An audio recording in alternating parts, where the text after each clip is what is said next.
mais um Making Off.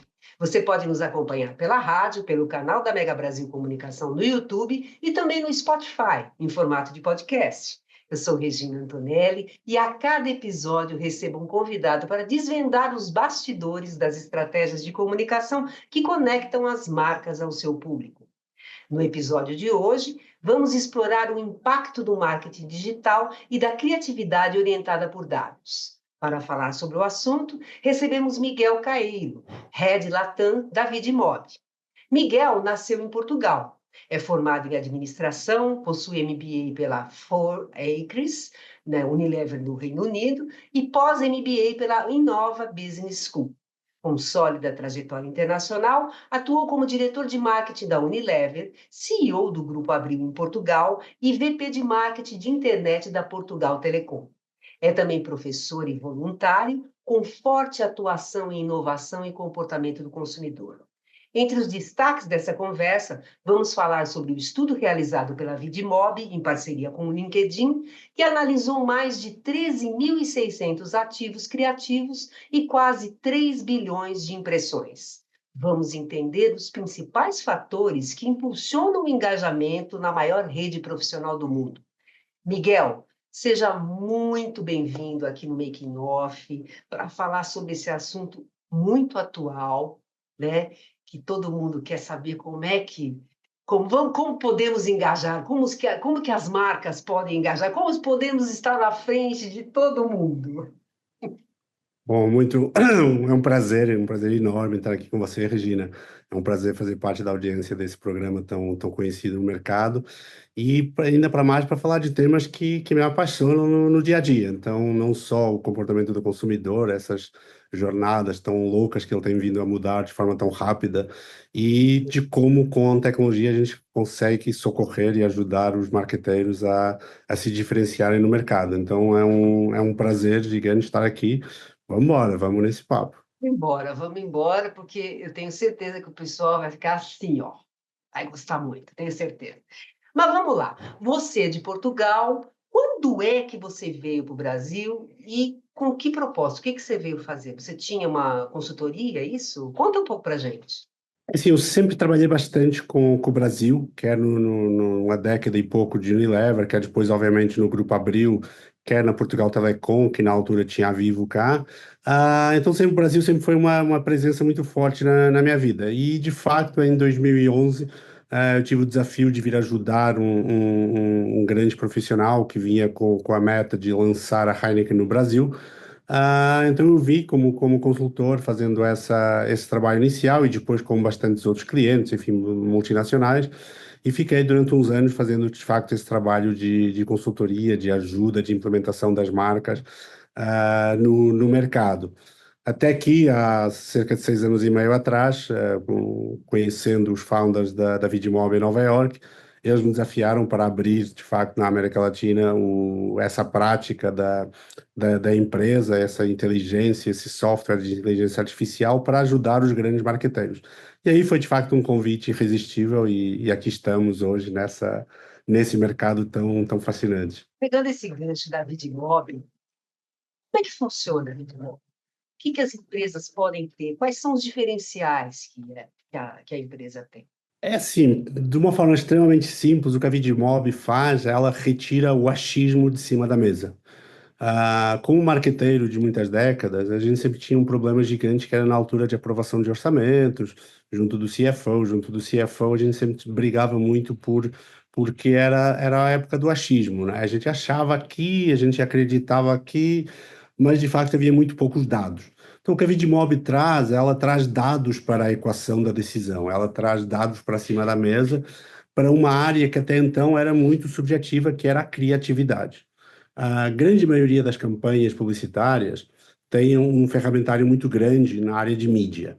Então, tem uma série de dashboards, uma série de ferramentas que te indicam se esse comercial funciona melhor que esse. Então, isso já existe há muitos anos. Só que essa otimização criativa por orçamento, por grupo-alvo, por compra mais acertada de mídia, ela representa apenas um terço do resultado de uma campanha. 2/3 do resultado de uma campanha vem daquela coisa chamada criatividade, da ideia, dos elementos criativos, e que eram até então não mensurados. Então ficava um pouquinho no tal achismo. O que a Vidimob traz desde há 10 anos para cá é a capacidade de mensurar o efeito da criatividade no resultado de uma campanha, no ROI. Então a gente consegue cruzar os elementos criativos com o resultado. Como é que isso acontece? De uma forma relativamente simples. Eu vou explicar de uma forma muito simples. Vamos imaginar que essa a plataforma de vídeo móvel, ela está conectada, ela está plugada pelo que a gente chama APIs, são pontes informáticas de dados, com as principais plataformas do mercado, com Meta, com TikTok, com Pinterest, com Google, enfim, com a Amazon, com todas as plataformas onde ocorre a mídia digital.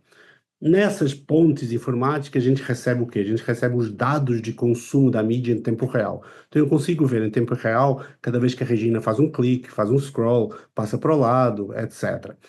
Isso serve para quê? Para eu ter o pulso do mercado na minha plataforma.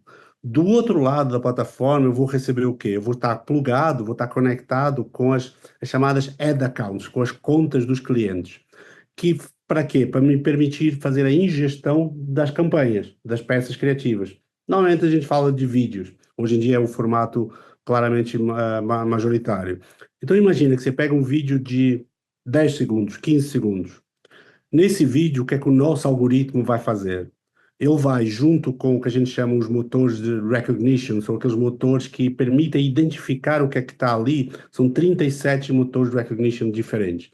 A gente brinca que é aquilo que hoje permite distinguir a Torre Eiffel de Las Vegas da de Paris. Então, Ah, de forma automática, a gente já consegue chegar nesse ponto de acerto. Então, esses motores de recognition vão fazer o quê? Eles vão quebrar um filme de 15 segundos, frame a frame. E em cada frame eles vão identificar tudo o que está ali. Pô, está ali a Regina, ela está de óculos, ela tem o cabelo castanho, ela está num ambiente de escritório, está uma legenda passando, tem uma musiquinha passando, tem um call to action agora acontecendo. Tudo que acontece, ela está com uma cara feliz. Tudo que acontece, eu consigo identificar cena a cena, frame a frame. Isso vai transformar o que é uma peça criativa num conjunto de dados. A partir do momento que eu tenho um conjunto de dados, eles são mensuráveis, eles são trabalháveis do ponto de vista de algoritmo. Então, o que é que eu tenho? Eu tenho que eu começo a cruzar esses dados com os dados de consumo dessa mesma mídia em tempo real. Desse cruzamento nasce o quê? Nascem equações estatisticamente relevantes de causa-consequência. Eu começo a entender, cada vez que a Regina toca, mexe nos óculos, o que é que acontece com os likes. Cada vez que entra a música, o que é que acontece com a audiência. Cada vez que aparece o call to action, quantos cliques isso gera. Em tempo real, eu começo a conseguir ter equações de causa-consequência. Evidentemente, com motores de machine learning, de robustez de alta escala de dados, eu ganho relevância estatística. Então, eu começo basicamente a interpretar o que acontece na criatividade, que efeito tem nos KPIs de mídia. Isso permite uma otimização do meu orçamento de forma gigante. Por quê? Porque vai me evitar gastar dinheiro através de peças publicitárias que não nasceram para performar, que não tinham os requisitos básicos para ter uma boa performance, por exemplo, no Google, ou no Facebook, ou no Instagram, onde fosse. Então, eu consigo, através deste algoritmo, identificar o que é que na criatividade acontece que causa, que tem como consequências os KPIs de mídia. E como exemplos, enfim, no mercado financeiro, quando eu comunico um empréstimo em parcelas, qual a diferença de comunicar em reais versus em percentual? Quando eu falo de cosmética, qual é a diferença de usar essa cor ou aquela? Quando eu falo de sneakers, de tênis, qual é a diferença entre mostrar no pé da pessoa ou dentro de uma caixa na loja? Tudo eu consigo testar, avaliar em tempo real versus os objetivos que eu pretendo ter. Te dou um exemplo muito forte que aconteceu há uns tempos de uma marca de frango assado, é. muito conhecida nos Estados Unidos, que eu não vou falar o nome por razões óbvias, mas que essa campanha foi um êxito tremendo nos Estados Unidos. Chegou aqui no Brasil e foi um desastre. A performance da campanha era um desastre. A gente bota no algoritmo para ver, e o algoritmo nos fala que no segundo 2:32 algo acontecia que provocava que a turma toda ia embora do anúncio, não queria nem mais ver. A gente vai, pô, o que é que aconteceu aqui? A gente vai ver que cena era essa. Era a cena que a atriz, a menina, pegava na asa do frango e levava na boca para comer. que é o modo normal de se comer asa de frango nos Estados Unidos, mas que aqui no Brasil é um pouco que um nojinho, sabe? Pô, nem um guardanapinho, nada. Então, essa pequena cena provocava uma repulsa e provocava a evasão da audiência. A gente fez a edição, corrigiu essa cena e a performance foi lá para cima, porque o resto do comercial era de fato muito bom. Então, tem muitas cenas que você consegue entender. Tem outras, por exemplo, que é entender a plataforma, porque É, comunicar num TikTok, comunicar no Instagram, comunicar no YouTube é completamente diferente. E tem a ver, às vezes, a ver não com a ideia, com a big idea, a nossa plataforma, ela não questiona a big idea, ela não questiona se a ideia merece ganhar um leão de cane ou não. Não é sobre isso. É como aquela grande ideia brilhante daquela marca deve se adaptar para funcionar bem nos stories do Instagram ou no short do YouTube ou no TikTok. Porque às vezes a mesma ideia ela necessita de pequenas adaptações. No nosso memorial de publicidade, todos nos recordamos de, por exemplo, de uma campanha de analgésico. Durante décadas, na televisão, a gente se habituou a um arco narrativo que era alguém sofrendo horrores com uma dor de cabeça, toma o comprimido, termina o comercial brincando com o filho no jardim. Durante décadas isso funcionou e na televisão, se você for lá hoje, continua funcionando. Quando você vai para a mídia social, na grande maioria dos formatos, não funciona. E não funciona por quê? Porque na mídia digital, mais de 90% do consumo da mídia é feita nesse negocinho aqui, no celular. No celular tem um fator externo que complica demais. Só que faz parte da equação porque nós somos seres humanos. Que é esse carinha aqui, que a gente brinca que chama o dedo do diabo. Esse dedo do diabo, ele faz mais de 2 quilômetros de scroll por dia.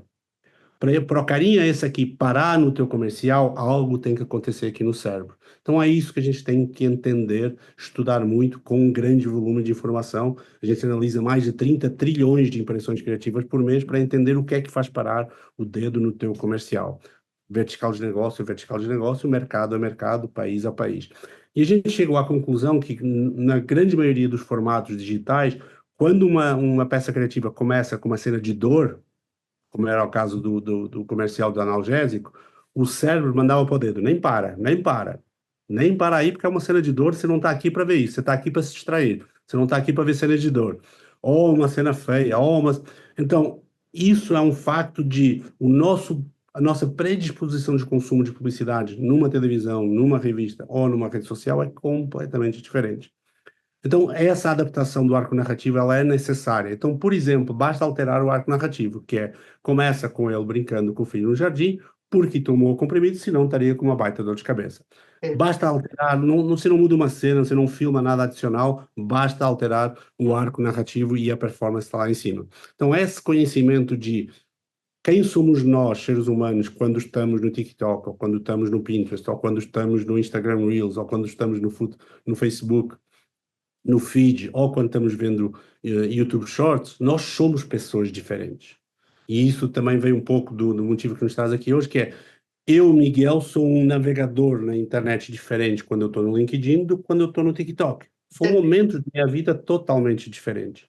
E isso tem muito a ver com esse mundo louco que a gente vive, porque todos nós temos um lado extremamente racional nas nossas escolhas de produtos, bens e serviços, e todos temos lados emocionais. Por exemplo, eu sou um cara, eu gosto do meu gin tônica, eu gosto do charuto. Agora, não venham me falar disso numa segunda-feira de manhã, porque eu rejeito total.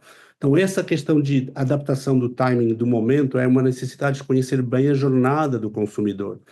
E a gente viveu, enquanto humanidade, um laboratório muito forte de aprendizado que foi a pandemia. Durante 2 anos, a gente mudou radicalmente as nossas rotinas, as nossas jornadas de consumo na grande maioria dos produtos de consumo e serviços. E isso obrigou a grande maioria das marcas a voltar a página em branco, voltar a aprender. Porque o cara, a mãe que levava o filho na escola e dava aquele biscoito da PepsiCo para alimentar no ponto de ônibus, ela durante 2 anos não teve esse momento da jornada diária de consumo. Então, como é que eu vou continuar a vender esse biscoito? O cara que assistia ao futebol e consumia aquela cerveja ou aquele salgadinho, durante 2 anos não teve. Como é que eu consigo fazer esse ignite de novo desse cara? Então, esse entendimento de quem é esse meu consumidor e como é que eu consigo fazer ele ter o meu momento de consumo, isso obrigou a uma reaprendizagem gigante por parte das empresas e obrigou, de fato, a voltar ao zero. Então, a força dos dados em que plataformas como a Vidmob trazem para cima da mesa passou a ser demasiado importante, porque o mundo que a gente vive, ele mudou de forma radical, radical. E nem tudo é mal ou bom, mudou. E tal como qualquer mudança, a gente tem que saber otimizar e alavancar os lados positivos e tentar minimizar os lados negativos. Eu ainda lembro de uma cidade como São Paulo, praticamente sem trânsito, em que não se via um carro na rua. Pois é. O que a grande maioria das pessoas vai dizer que maravilhoso, não tinha acidente, não tinha nada, era uma delícia. O que é verdade. Sim. Só que, por exemplo, tem uma vertente que é todo o lado hospitalar sofreu horrores, porque como não tinha acidente, os acidentes de carro são os maiores contribuidores para órgãos. Houve uma série enorme de vidas que deixaram de ser salvas porque não havia doadores de órgãos. Então, estes ciclos se completam às vezes em narrativas que é preciso analisar de uma forma bem complexa. Então, dependendo do ângulo que você está, da vertical de negócio que você está, a mesma verdade pode ser maravilhosa ou pode ser terrível. E isso é fascinante, né? Muito bom. Vamos fazer um intervalo, Miguel? Viu, pessoal? Mas a gente volta já já, porque tem muita conversa ainda legal aqui. Um minutinho.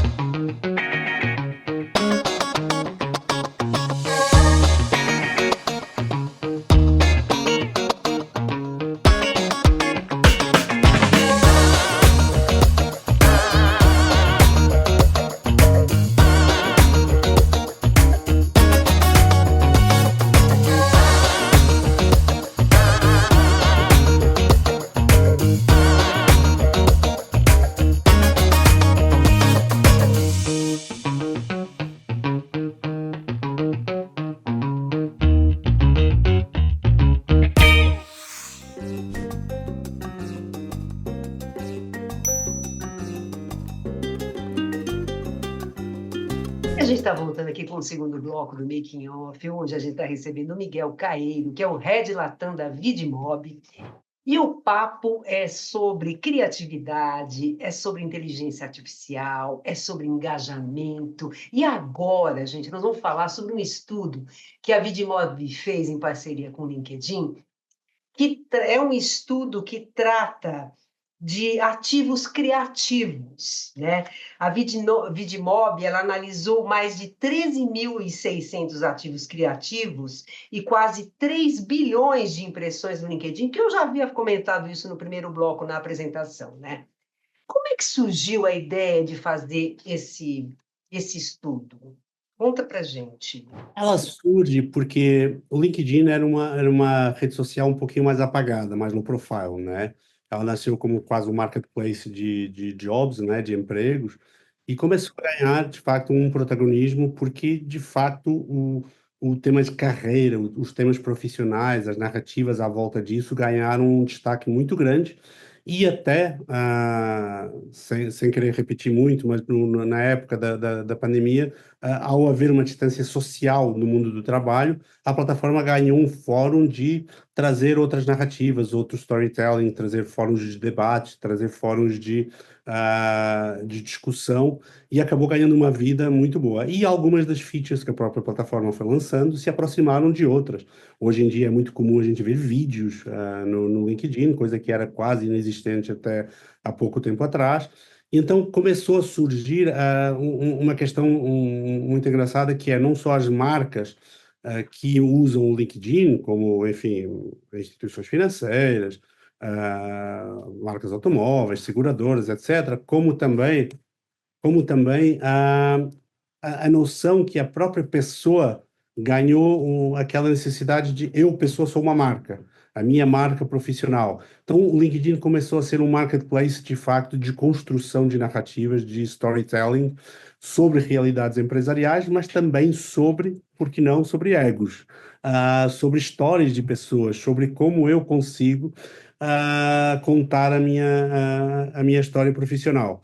E isso começou a requerer alguns skills, algumas competências que já eram mais maduros em outras redes sociais. Então a gente começa a ver, principalmente quando há uma transição da criatividade estática para a criatividade vídeo, que há de facto uma maturidade maior dos anunciantes e há um peso que começa a se transferir da chamada publicidade orgânica, que é eu vou e eu posto, do eu pago para postar, eu pago para ter um incremento na minha divulgação. Então, o LinkedIn, de fato, deu esse pulo nesses últimos tempos, então a gente achou, tal como a gente já fez com outras plataformas, pô, vamos tentar descobrir quais são os principais fatores que podem ajudar a incrementar o resultado de uma divulgação no LinkedIn. Então, isso começou a crescer e, como tal, ah, tendo nós essa missão de trazer dados, de trazer um pouco os guidelines de como ter um comportamento com resultado no LinkedIn, nós somos parceiros globais de todas as principais plataformas, o LinkedIn sendo uma delas. Pô, vamos fazer junto esse estudo, vamos descobrir e vamos tentar orientar quem busca de fato no LinkedIn uma busca de resultado, como é que ele poderá fazer de forma efetiva. E a gente começou de fato essa análise. Como você falou, foram mais de 13 mil peças criativas que foram Essas analisadas. peças criativas, o que a gente está falando? A gente está falando de tudo que o LinkedIn oferece. Por exemplo, Majoritariamente vídeos, tá? Os estáticos também, só que o estático ele tem uma riqueza de leitura para aprendizado menor, pela natureza da qualidade da peça. Um vídeo ele tem mais, para já qualquer empresa que começa a olhar para dados, ela rapidamente passa a escolher vídeo como forma de anúncio, porque o retorno que traz para cada dólar investido é muito maior. O formato vídeo ele é muito mais rico na sua capacidade de engajamento, de retenção e de passar a mensagem do que uma peça estática, em qualquer plataforma.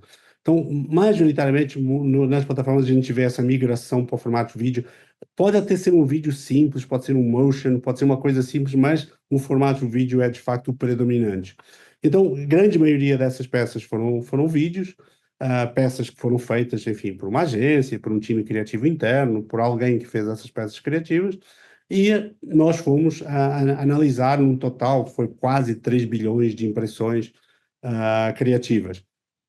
E isso permitiu chegar a algum padrão de aprendizados, algumas regrinhas. Eu não gosto muito das 5 regras para não sei o quê. Eu confesso que não sou muito fã desse formato, mas acabamos por chegar em alguma standardização de, olha, o que funciona nesses ambientes é um pouco isso. Então a gente acabou fazendo esse estudo e tem sido muito útil para os clientes acabarem por tentar seguir e até alimentar as novas campanhas, a fazer pedagogia junto das suas agências para, olha, as regras de ouro para performar melhor no LinkedIn são um pouco essas. Então foi bastante útil, foi um trabalho bem enriquecedor. e aí o que que a gente tem de coisas, de evidências que realmente podem ajudar uma campanha a ter um- uma repercussão e um resultado bem bacana? O que que você E poderia tem coisas que dizer? são, ao limite, quase transversais a outras plataformas também, que estão, tal como o comportamento começou a se alterar no LinkedIn, também essas alterações acabaram chegando aqui. Sendo uma plataforma um pouquinho mais low profile, ela necessita, às vezes, de gritar um pouquinho mais alto do que as outras. Então, por exemplo, o uso de cores mais ousadas na criatividade acabou sendo um fator que demonstrou uma capacidade de performance bastante interessante. Chegou a ter aumentos de performance de quase 68%, que é uma coisa bem importante no caso dos vídeos e de 40% no caso dos estáticos. Então, o uso de cores é uma coisa que é muito comum já, se você imaginar no Instagram, no Facebook, mas no LinkedIn, de fato, não era tanto. Então, você vai, mas isso é meio óbvio. É óbvio agora que os dados mostraram que era assim. Tem outra questão que é o tema da autenticidade. Quando você fala de autenticidade, quando você fala de rede social, a publicidade mais tradicional, ela tem menos resultado. Ah, então, tudo que é mais autêntico, tudo que parece ser feito quase de uma forma caseira, quase de uma forma pessoal, acaba reverberando mais, acaba tendo mais engajamento. Então, também aqui, no LinkedIn, acabou se provando que essa autenticidade da narrativa, do storytelling, ela acaba tendo um efeito muito, muito forte. Você acha que isso pode ter sido trazido pela pandemia? Porque a pandemia fez com que as pessoas criassem as coisas em casa, né? Um negócio mais caseiro, tudo era perdoado, entendeu? Você não precisava ter uma grande produção. Eu lembro que nós temos bastante clientes na área de estética e beleza, e não adiantava você mostrar produtos de beleza para pé, perna, qualquer outra parte do corpo que não fosse para o rosto, porque a turma não estava nem aí, porque no Zoom só aparecia isso mesmo. Então, ninguém estava com o chamado span of attention para dar atenção para qualquer outra área. Então, é engraçado, essas coisas acabam de facto por acontecer. Então, existem coisas que de facto podem estar correlacionadas. Eu costumo falar que ainda é muito cedo para a gente tirar conclusões muito fortes sobre esse período da pandemia, porque está muito próximo ainda e de facto a gente ainda está aprendendo a viver no pós-pandemia, seja nessa dicotomia que a gente vive de home office, trabalho presencial, seja nas nossas jornadas que se mudaram radicalmente de trabalho, de mobilidade urbana. Muita gente saiu das cidades e agora está nesse dilema, volto ou não volto. Ou seja, todo mundo ainda está numa fase de adaptação do pós, ainda é muito novo, mas sem dúvida que foi um ciclo de aprendizagem acelerada e de transformação acelerada da sociedade em tudo: educação, ciência, medicina, mobilidade, urbanismo, enfim, nós não somos mais as mesmas pessoas. E isso reflete em tudo. E na nossa forma de uso da internet, principalmente das redes sociais, também, com certeza. Então a gente vive isso, e essa autenticidade passou a ser uma força muito forte, de facto, que eu acho que é importante. E isso vem também ter com outro ponto, que é outra das lições desse estudo, que é as pessoas deixaram de querer ver um ambiente de trabalho utópico, idealista. Não, nos mostra um ambiente de trabalho que seja realista, que seja, se for a tua casa, ótimo, se for um escritório, se for um coworking, ótimo, se for um escritório normal, é o que for, você tem que ser realista, tem que ser uma coisa ah, bem transparente, bem honesta. E isso foi uma coisa bem bacana que a gente vivia muito no mundo dos escritórios com aquele negocinho para escorregar, com as almofadas coloridas, todo mundo muito feliz, com pimbolim. E assim, essa fantasia passou, né? Então acho que foi outra das coisas que foi, pô, me mostra um ambiente de trabalho que eu me consigo identificar, que eu, pô, me revejo aí a trabalhar do teu lado. Isso foi uma coisa bem importante. E isso vai, quer pela própria decoração, o tipo de espaços, quer pela forma como as pessoas se apresentavam nesses locais de trabalho. Já ninguém está à espera de ver uma equipa de caras com terninho, gravata e as mulheres todas com terninho. Já não é um ambiente onde eu me imaginaria trabalhar. Então, isso tem que estar refletido também na forma como eu posto, na forma como a minha empresa se comunica numa plataforma como o LinkedIn. Tem que ser num tipo de ambiente que seja atrativo para o mundo de hoje. Isso não quer dizer que não haja ainda ambientes, alguns ambientes, no mundo, por exemplo, da advocacia, ou até da banca, etc., que ainda seja um ambiente de terno, beleza. Mas não é onde eu quero me espelhar, entende? Então, essa adaptação ao real, trouxe de facto essa vantagem. Então, essa autenticidade, ela também revelou ter uma capacidade de aumentar o engajamento e o chamado VTR. O VTR é um KPI de mídia, que é a quantidade de pessoas que veem um filme até determinada parte. Por exemplo, o VTR 25% é a quantidade de pessoas que veem um filme até 25% da sua duração. Isso são medidas de engajamento com a publicidade, né? Então, esses KPIs acabam medindo como é que a minha audiência está engajando com a minha criatividade, se o meu dinheiro, ao limite, está sendo bem utilizado nessa publicidade. Então, acaba sendo bem importante. E depois acaba também trazer que hoje em dia, 9 em cada 10 pessoas estão anunciando no LinkedIn, estão falam sobre IA, né? Usam e abusam da inteligência artificial. Tem que saber como fazer isso, como trazer isso para o real, para o tangível, para um caso prático. Tá bom, tua empresa é de IA, mas faz o quê? Faz biscoito? Sabe? Faz refri? Então, como é que a IA está presente no teu processo? Porque, de repente, virou o mal de todas as doenças, e não é bem assim. Então, tudo isso que como é que eu transmito o que eu faço para uma audiência que é mais ampla, que é do LinkedIn, pode transformar de uma forma extremamente apelativa um escritório de contador, ou um escritório de advocacia, ou uma fábrica de metal. Ainda ontem, em Santos Dumont, eu vi uma campanha da Gerdau. Nunca tinha visto uma campanha da Gerdau na vida. E hoje em dia anunciando para o grande público que passa por um aeroporto de ponta aérea. A tua empresa de soluções, sei lá, metalomecânica, já não lembro o que é que é. Não, tipo, sabe? Você começa a questionar empresas de setor que você nunca viu comunicando, de repente sentindo uma comunicação de explicar o que é que fazem para a grande sociedade. Então, isso é muito bacana. E o LinkedIn é, de fato, um palco muito bom para isso. Vamos fazer mais um intervalo e a gente volta e continua com esse papo, tá bom? Só um minutinho, gente, a gente volta já já.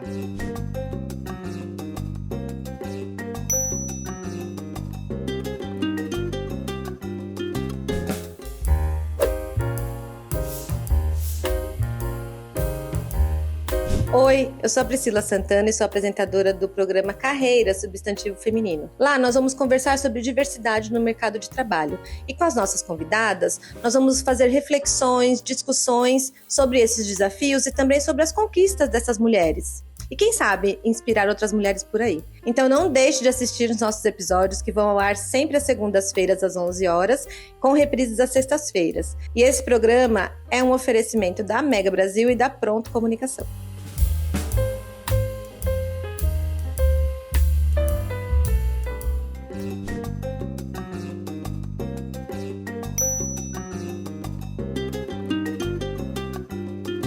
A gente está voltando aqui com o último bloco do Making Off e hoje a gente está recebendo o Miguel Caeiro, que é Head Latam da Vidmob. E o papo agora está sendo LinkedIn. E tem uma questão, Miguel, que eu gostaria de saber com você. Você já falou de várias tendências ou de várias formas que você fazendo uma publicidade no LinkedIn, a marca fazendo essa publicidade, ela pode ter um resultado de engajamento melhor, né? Por, de repente, estar seguindo esses dados que foram levantados, né? De acordo com essa análise que vocês fizeram. No caso, e para o usuário do LinkedIn? Aquele que vai fazer um vídeo, aquele que vai fazer um artigo, aquele que vai fazer uma entrevista, de repente, ou vai fazer uma conversa, uma live, que a gente tem também esse recurso hoje no LinkedIn, ele também poderia estar seguindo esses dados, esses insights desse estudo? Como é que você vê isso? Poderia sim. Hoje em dia a gente vive nessa economia da creator economy e cada um de nós é um criador de conteúdo. O que é que eu gostaria de alertar? Que é o ato de postar é talvez dos atos mais perigosos que existem. Então, o ato de postar deve ser um ato extremamente ponderado. Ela é muito útil quando bem utilizado, mas ela é também bastante perigoso, principalmente quando nós o fazemos em nome de uma organização, de uma marca ou de uma empresa, ou relatando um ambiente de trabalho. Então, o ato de postagem ele tem uma série de regras de como ele deve ser ponderado, como ele deve ser avaliado, quer do ponto de vista de linguagem, quer do ponto de vista de contexto, de não só temas de confidencialidade, mas um tema de tom de voz, etc. Então, a gente precisa ter algum cuidado nessa postagem. O LinkedIn, ele assume que quem posta ali posta em nome de uma marca, de uma empresa ou de uma organização, então, a responsabilidade ela é um pouco maior.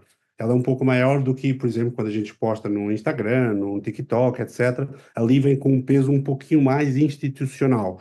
Então, é esperado alguma moderação, alguma ponderação maior nesse tipo de conteúdos. É a única coisa que eu aconselharia, até algum treinamento com algum profissional, porque, de fato, é uma plataforma mais delicada. Eu, por exemplo, aos meus alunos nas minhas aulas, eu costumo falar que a gente convém escrever mesmo, cada um de nós, quais são as regras das nossas postagens nas redes sociais. Eu, por exemplo, nunca posto nada nem sobre política, nem sobre esportes, porque são temas que rapidamente fogem do controle. Então, guarda esses temas para uma mesa de jantar, para uma roda de amigos, está ótimo. Eu, por exemplo, eu proativamente eu posto sobre um tema que também é polêmico, é um tema religião, mas não no LinkedIn. Posto no Instagram, enfim, posto no... Agora, no LinkedIn, obviamente, que não posto nada sobre religião. Então, esse mapa, a gente tem que ter ele trabalhado de uma forma séria, consciente, e nunca fazer postagens imponderadas nem de ímpeto. Normalmente dá erro muito grande e a gente tem visto muitos casos, enfim, de repercussão negativa, até de demissões, por postagens fora de propósito. Então, o único alerta que eu faria é que o ato de postagem é um ato extremamente útil, mas também perigoso, e ainda mais no LinkedIn ele deve trazer uma carga de responsabilidade maior. Mas depois, do ponto de vista de eficiência, do engajamento, do resultado, as regras que se aplicam à publicidade acabam também por se aplicar à nossa postagem individual, em termos de autenticidade, em termos de contextos e ambientes que as pessoas possam se relacionar, de mensagens que possam ser relevantes e ecoar. Então, essas regras acabam por ser as mesmas. É só porque quando fazemos em nome de um PF, né, a responsabilidade acrescida é maior. Então, é só esse alerta que eu faria. Porque, na realidade, quem usa o LinkedIn, hoje ele é um canal estratégico, né? Ele não é mais assim, simplesmente de você vai lá e você, vou opinar sobre isso. Eu acho que quem vai postar ou melhor, vai querer fazer um trabalho no LinkedIn, tem que ter uma linha editorial que ele vai seguir, como você mesmo falou. Você mesmo falou, não, eu não falo sobre religião, eu não falo sobre política, entendeu? Eu acho que então tem que ter essas regras mesmo, né? Até de repente, se é um executivo de empresa, dele poder fazer, né, isso, né, aliado, né, à missão, visão e valores da empresa que ele atua, Cada né? empresa, cada negócio deve ter definido quem são os seus porta-vozes, inclusivamente para o LinkedIn, ou seja, quem pode postar em nome da empresa, em que contextos, como pode, etc. Então, essas regras, o LinkedIn é de facto um canal incrível, muito bom, mas precisa de facto de algum regramento e de algum treinamento para funcionar bem, para reverberar bem. E vou te dou um exemplo aqui. Hoje em dia, toda essa área de IA aplicada, dados entrando, interferindo nas escolhas criativas, ela tem consequências, por exemplo, ao nível da diversidade e inclusão. Por exemplo, um cliente nosso, é uma plataforma que funciona em mais de 7 países na América Latina. Para ela é extremamente relevante saber quando está sendo relevante do ponto de vista da presença de personagens na criatividade, do ponto de vista racial ou de gênero, no México, ou na Argentina, ou na Colômbia, ou no Brasil. E, por exemplo, o nosso algoritmo consegue identificar, cruzando com os censos de cada país, olha, o que você está sendo representativo do ponto de vista racial na Argentina, quando chega ao México, não chega. Você tem que dosear mais, tem que regular mais. No Brasil tá no seu lugar, depende da região do Brasil. Então permite às marcas terem dados para dosear essa representatividade racial ou de gênero, ou até de grupos etários na publicidade. Isso é muito importante quando há empresas que fazem 2, 3, 4 mil peças criativas por mês. Então, é muito importante ter uma forma automática que não dependa de um ser humano para dizer, olha, você está pondo uma representação racial de X. E isso como é que o algoritmo faz? Hoje em dia, o algoritmo não reconhece raças, até porque raça tem uma taxonomia que muda de país para país. Então, existe uma escala de tons de pele, que é a escala de... como faria o nome? Já vou lembrar. Que são 10 tons de pele que vai identificar a presença na criatividade desse tom de pele e vai cruzar com os censos de cada país.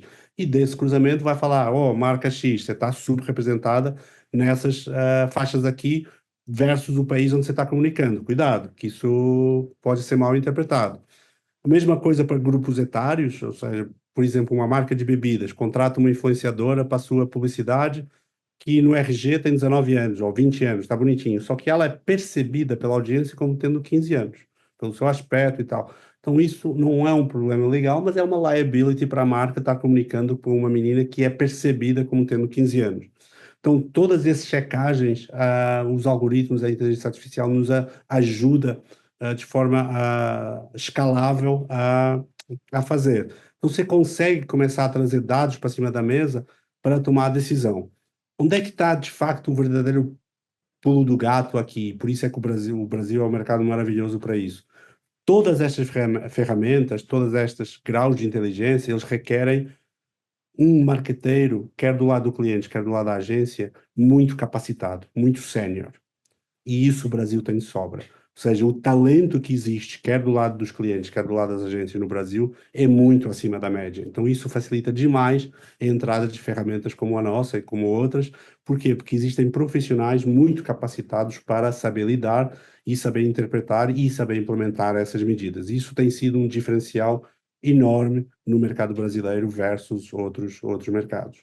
E tem uma outra questão também, você estava falando de diversidade e inclusão, você me fez lembrar as gerações, né? Que hoje em dia fala-se geração X, baby boomer, né? Geração Y, geração Z, que a geração Z, inclusive, é uma que é a injustiçada, né? Então, é, como é que é se comunicar, entendeu? Por meio de campanhas de publicidade para esses públicos, né? Porque o que que acontece? Principalmente no que diz respeito ao LinkedIn, você vê muito isso. Fala-se de etarismo, então vamos lá, aí o pessoal lá fala e bombardeia, aí começam a aparecer, né, cursos, e você pode ser conselheiro de empresa, e você, né, e vai dando todo um direcionamento para isso aí. Aí geração Z, aí começa a aparecer. Então, e aí, qual que é o caminho aí que as pessoas têm que percorrer para realmente estar se comunicando, né, por meio de uma campanha, o que quer que seja, para atingir esse público que está tão. Hoje em dia, a gente tem uma coisa assim muito fatiada, né? Esse é um desafio, são várias perguntas de US$ 1 milhão, como se costuma brincar, porque de facto a gente está vivendo algo único. A gente está vivendo de facto uma época interessantíssima, mas muito desafiadora. É a primeira vez que 3 gerações se cruzam no mercado de trabalho, primeira vez na história. É a primeira vez na história que a gente vai ter muita gente que vai passar a barreira dos 90 e dos 100 anos de forma estatisticamente massiva. Vai ter implicações e consequências não só no mercado de trabalho, mas na sociedade, tal como a gente a conhece hoje, de forma massiva.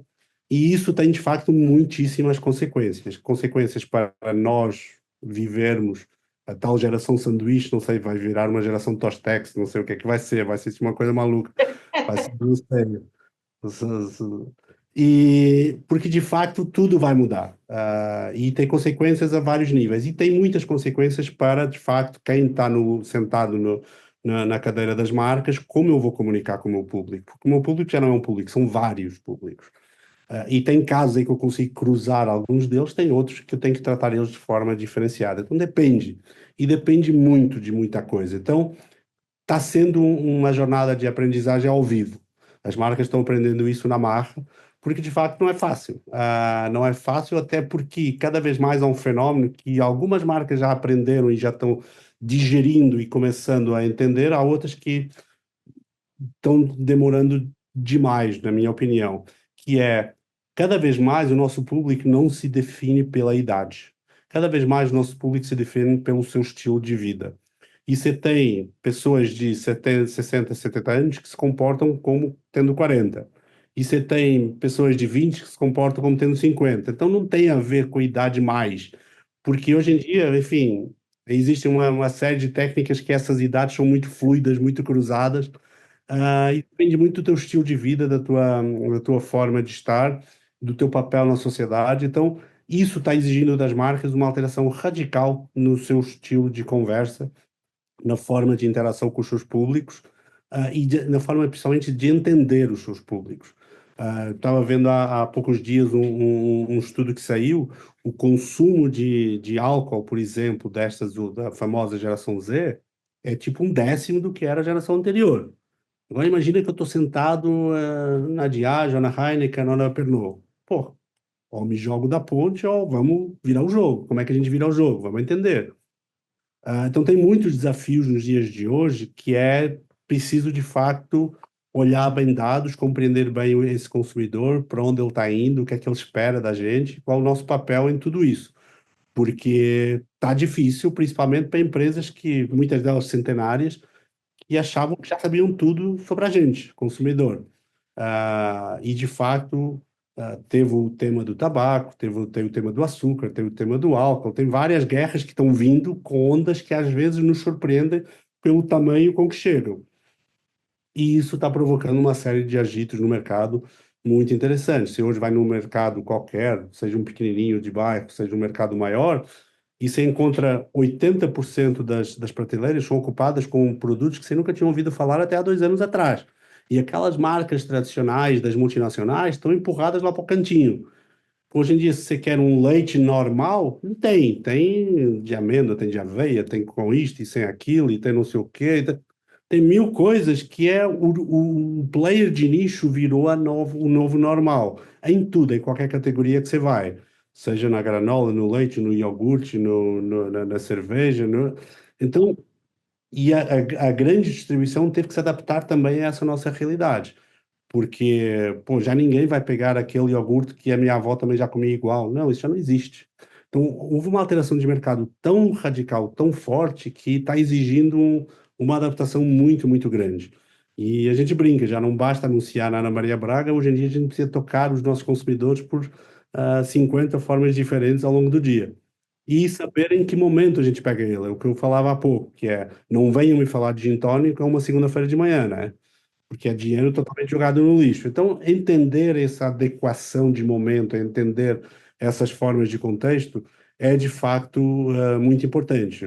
Esse ano, por exemplo, quem estava muito ativo na busca de dados para entender o que é que estava acontecendo, as marcas que, por obrigação, precisam estar fortes no carnaval, estavam enlouquecidas, porque tinha o carnaval, mas também tinha os Oscars da Fernanda Torres, mas também tinha não sei o quê. Então vira uma bagunça, tipo, onde é que o público vai estar? Onde é que ele vai estar? Então, como é que eu cruzo tudo isso? É muito louco. A gente teve um fenômeno parecido quando foi a Copa do Mundo do Catar, porque era a primeira Copa do Mundo que estava acontecendo no verão. Era a primeira Copa do Mundo no fuso horário completamente distinto, horários loucos. Tipo, onde é que vai estar o meu público? Ele não vai estar tomando cerveja às 8 da manhã, né? Como é que vai ser? Então, isso exigiu um aprendizado, um voltar à página em branco, que foi muito interessante. Então, esses desafios são de facto fascinantes, porque nós, como seres humanos, somos bem complicados, e isso é maravilhoso. Muito bom, viu, Miguel? Me diz uma coisa, quem quiser conhecer mais sobre a Vidmob, quais são as formas de contato? Olha, no próprio site www.vidmob.com, quem quiser, o meu e-mail é miguel@vidmob.com, terei sempre a total disposição e será um prazer atender. Enfim, o nosso cliente padrão é o grande investidor no meio digital, qualquer plataforma digital, também com todas as agências, a gente trabalha em parceria com todas as agências do mercado. Então será um prazer atender, entender o que é que está te magoando nesse momento, qual é o teu ponto de dor e ajudar a que cada dólar que você investe na mídia renda bastante mais. Essa é a grande missão. O ROI conosco tem que ser extremamente positivo, senão a gente é o primeiro a cancelar o contrato. Muito bom, muito bom. Miguel, muito obrigada, viu? Esse papo com certeza duraria assim horas, tenho certeza, viu? Muito bom, muita coisa para se falar, muita coisa para se saber. Então tá bom. Gente, preciso passar uns recadinhos para vocês antes da gente ir embora. O Making Off ele vai ao ar toda quarta-feira. Para acessar às 10 horas da manhã, na rádio, no canal do YouTube e no podcast no Spotify. Tá bom, gente? Basta entrar lá, inclusive lá no YouTube, no canal da Mega Brasil, você entra lá, toca o sininho, tá? Quando achar o programa, porque toda vez que tiver entrevista nova, você vai ficar sabendo e você não vai querer perder, não é mesmo? Então, gente, olha, um grande beijo para vocês e até a próxima. Tchau, Miguel. Obrigada.